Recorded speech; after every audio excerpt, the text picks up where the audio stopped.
Hello, and welcome. I'm Kakusa, and I like to make cool characters. In the time since my last video, I've gotten closer to understanding something I've wanted to address for quite some time.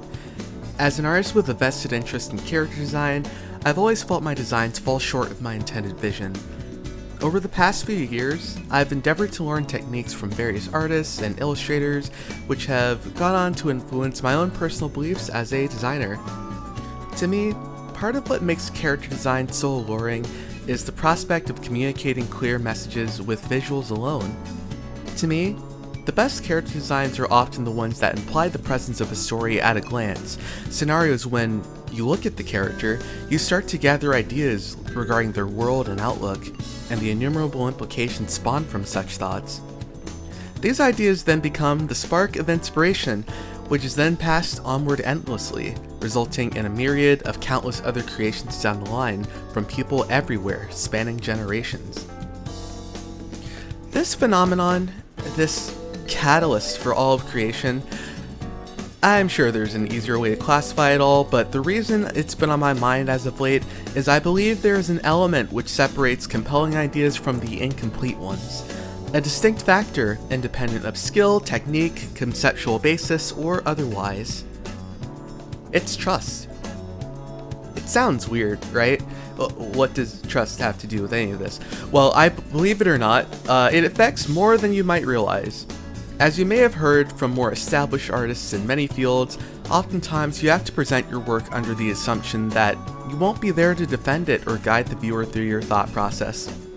While alone or with a friend, it's easy to say, this thing here, I know it doesn't quite look like what I'm describing, but trust me, my idea is actually really cool. If you've ever been in a situation like this, or mentally prepare yourself to answer questions about your work for others, you may end up disappointed with the result, because the idea you developed was incomplete from the get-go. Whether you're someone who draws, composes music, or writes, it's obvious when a work was created with absolute trust behind it. When you can engage with the work and inevitably understand what it's trying to tell you, that's the mark of something special. To elaborate what I mean when I say absolute trust, it's not necessarily in the ideas themselves, but rather absolute trust in yourself as a creator, an unwavering belief that you'll tackle anything and everything in the way that best appeals to you. Have you ever wondered why certain things in this world seem to appeal to nearly everyone around you, even in cases where it should defy all logic? Well, trust is infectious. When we find something imbued with it, we want to associate with it, talk about it, share it, and take it with us on our journeys. Most often, I believe a word used to foster this phenomenon within our own work is regarded as authenticity.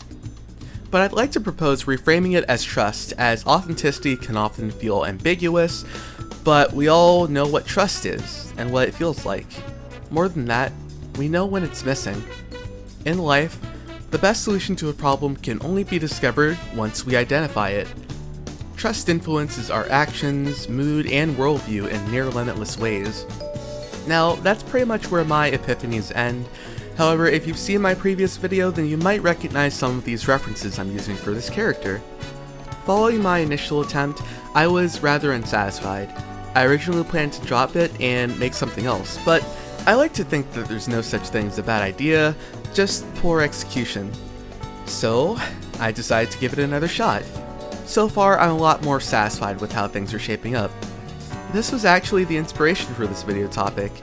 Overall, this development gives me hope for future undertakings.